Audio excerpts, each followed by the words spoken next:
The live TV, सच सबसे आगे। आपने प्रधानमंत्री नरेंद्र मोदी को कई बार सुना होगा कि घर में घुसकर मारेंगे, लेकिन जिस तरह के हालात फिलहाल पूर्वोत्तर राज्यों में बने हुए हैं उसको देखकर लग रहा है कि प्रधानमंत्री नरेंद्र मोदी की नीतियां फेल हो चुकी हैं। अंतर्राष्ट्रीय स्तर पर किस तरह की रणनीति बनाई है उसकी एक तस्वीर निकलकर सामने आई है। नागालैंड में बकायदा म्यांमार की विद्रोही सेना घुस रही है, हिंसा कर रही है, लोगों की जान ले रही है और इन सब के पीछे चीन का हाथ बताया जा रहा है। लेकिन उसके बावजूद भी लाल आंखें दिखाने वाले प्रधानमंत्री नरेंद्र मोदी कुछ भी नहीं कर पा रहे हैं। नमस्कार, मैं हूं प्राज्वल गौतम और आप देख रहे हैं द लाइव टीवी। सबसे पहले आपको हम सुब्रमण्यम स्वामी का एक ट्वीट दिखाने जा रहे हैं, जिन्होंने लगातार चेताया था कि चीन एक नई रणनीति पर काम कर रहा है। चीन किस तरह से अरुणाचल प्रदेश में काम कर रहा है, बस्तियां बसा रहा है, तो वहीं दूसरी तरफ LAC पर भी लगातार चीन की सेना अलग अलग ढंग से कब्जा, भारतीय जमीन पर कब्जा करने की रणनीति पे काम कर रही है। लेकिन इन सब के बीच जो बार बार मंच पर खड़े होकर अपनी गले की नसें फुला फुला कर कहते थे कि घर में घुसकर मारेंगे, उस रणनीति में केवल वो जुमला साबित हुआ है, यानी कि सच्चाई इससे कोसों दूर है। क्योंकि चीन की आज जिस रणनीति के बारे में आपको बताने जा रहे हैं वो बेहद ही खौफनाक है। लेकिन लगता है कि मोदी सरकार को इससे कोई लेना देना नहीं है। ये बात भी हम क्यों कह रहे हैं वो भी आगे बताएंगे। सबसे पहले सुब्रमण्यम स्वामी का एक ट्वीट देख लीजिए। सुब्रमण्यम स्वामी ने लिखा है, today China has infiltrated Nagaland via Myanmar, यानी कि घुसपैठ कर रही है चाइना नागालैंड में म्यांमार के रास्ते।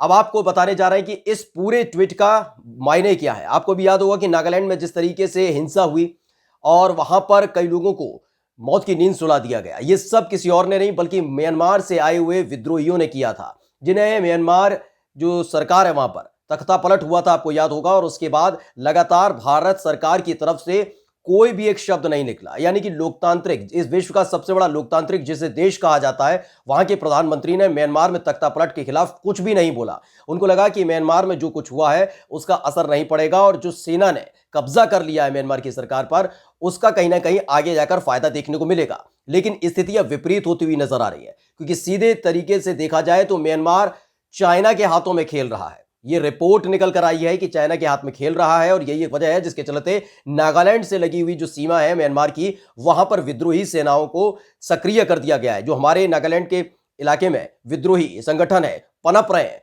उनको सीधे तौर पर प्रशिक्षण दिया जाता है म्यांमार में और वही आकर हिंसा फैलाते हैं।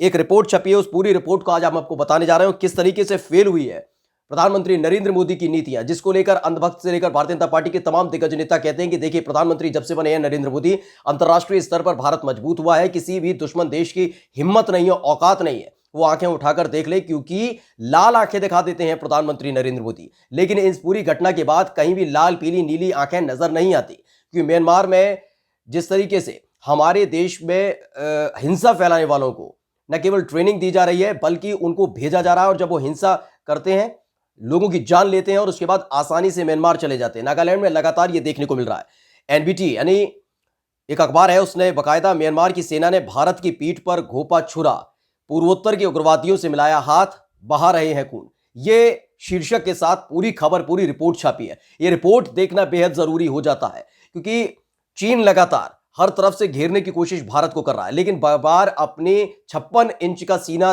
बताने वाले और दिखाने वाले प्रधानमंत्री नरेंद्र मोदी केवल मंच पर खड़े होकर ही सुरमई अंदाज में भाषण देते हैं और लोगों को मंत्रमुग्ध करके सोचते हैं कि देखिए, जो देश की जनता है वो उन पर कितना भरोसा करती है। लेकिन भरोसा कब तक और कहां तक किया जा सकता है, आप ये रिपोर्ट देखिएगा।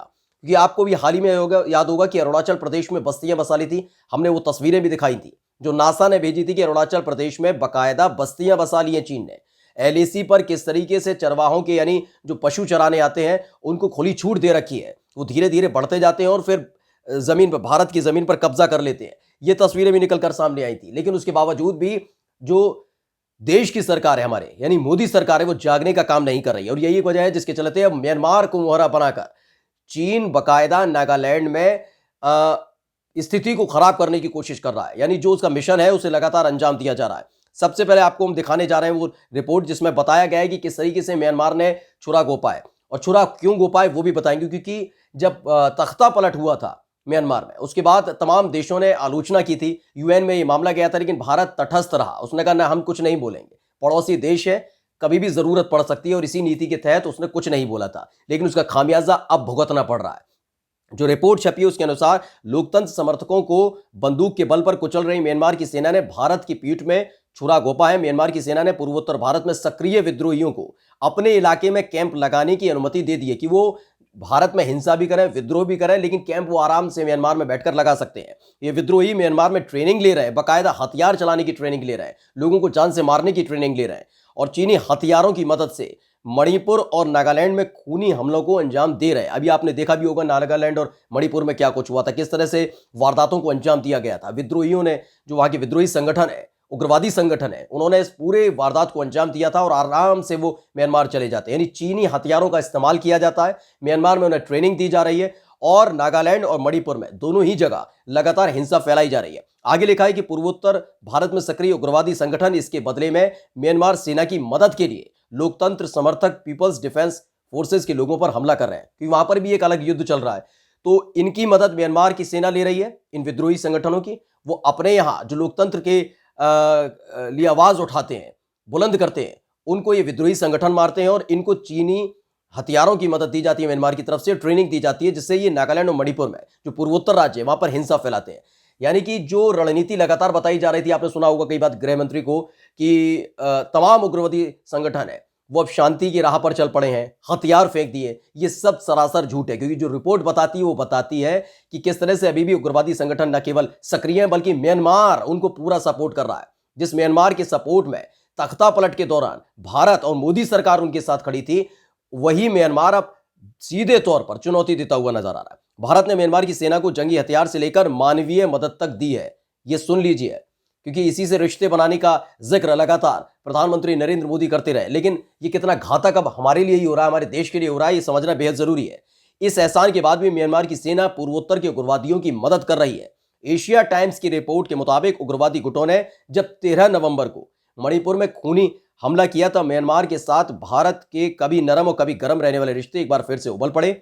इस हमले में असम राइफल्स के एक अधिकारी समेत 7 लोगों की मौत हुई थी और इसमें उस अधिकारी की पत्नी और 6 साल का बच्चा भी शामिल था।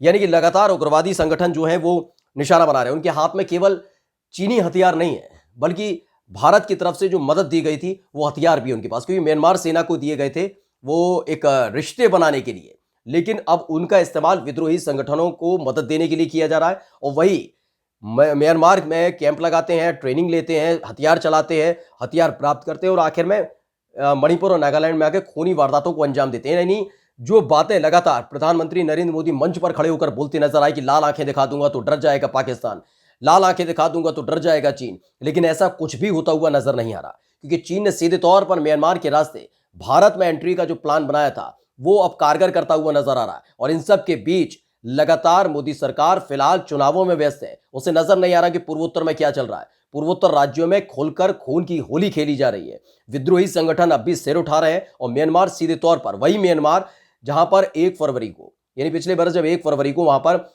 तख्ता पलट हुआ था, तब भारत जो उसके साथ खड़ा था, वही म्यांमार अब सीधे तौर पर भारत को चुनौती दे रहा है। यानी गच्चा खा गए प्रधानमंत्री नरेंद्र मोदी। जो बड़ी बड़ी बातें, बड़ी बड़ी डींग हाँकते थे अपने रणनीतियों पर, विदेश नीतियों पर, वो कहीं ना कहीं गच्चा खा गए और उसका खामियाजा मणिपुर और नागालैंड के लोगों को भुगतना पड़ रहा है अपनी जान देकर। नमस्कार। द लाइव टीवी, सच सबसे आगे।